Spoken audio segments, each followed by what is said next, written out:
Boy, there's a dog right here.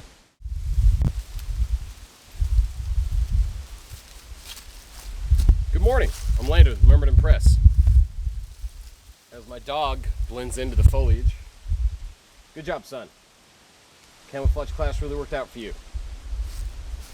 We'll talk a little about impromptu leadership today. I'm reading a new book. It's called 360 Leadership. And it's just got my mind moving and opened my toolbox up to some of the things I've learned throughout the ages, as it were. So, first thing,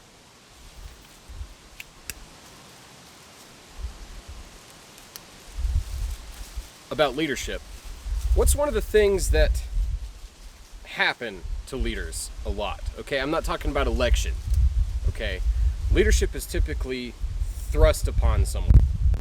And when I say thrust upon it, I mean everybody kind of looks around and the one guy kind of gets picked de facto because of just how he is in life. Not because, if there's 5 people, it's not a vote. It's not a vote. It's just, well, Tom was always the natural choice for leadership when it's called for. Go get him. Go get him.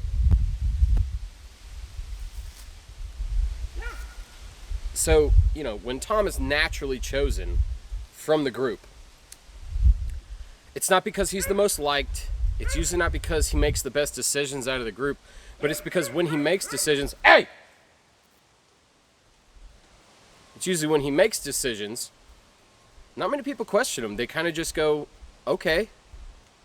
Even if they're bad decisions or lead to poor consequences or anything like that, Tom has that aura that people know they can trust his decisions because he's thought them through. He can also communicate properly. The big thing about impromptu leadership is communication. Those people who are chosen typically communicate pretty well. They intrapersonal, right? Between them and another person, they can always get their point across. Because leadership sometimes, it's you have to tell people what we're doing, but sometimes you have to sell it. And sometimes you have to sell it without sounding like you're selling it. And that's a layer or two deeper than what most people communicate in their everyday life.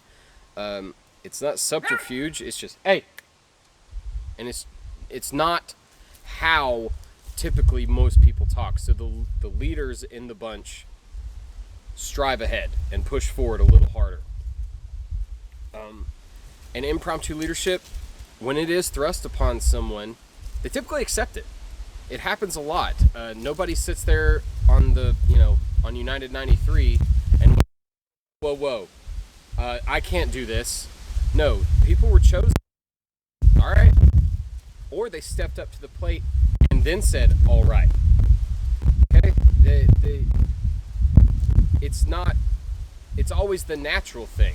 Maybe that person hides in the background when you go to the bar, right? Tom always, he's the wallflower. He goes and sits up there at the bar and buys me drinks all night so that I can go dance. But during this situation, Tom stepped forward because we knew he would, and now we're in this situation, which is probably better from Tom's making. Impromptu leadership happens to everyone.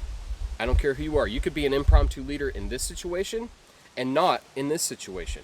They're chosen at the time per situation. All right? So keep in mind that impromptu leadership can happen to you, will happen to you at some point in your life. So best practice now.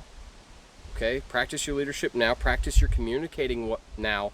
And when it happens, don't fight it because the group naturally chose you. If you feel like your decisions aren't going to help the group, you better have someone better in mind that is right here available and will say yes. All right? Main thing about stepping down from leadership. I can't just leave the CEO position of a company and leave it hanging and go like, all right, good luck, guys. Usually they pick a successor. All right? The president has a vice president. Impromptu leaders have a second impromptu leader that they can also delegate to. It's just how things work. Everybody, read your books. It's warm today, but it'll be cold tomorrow. Get your training in when it's cold. Test your gear. Stay safe.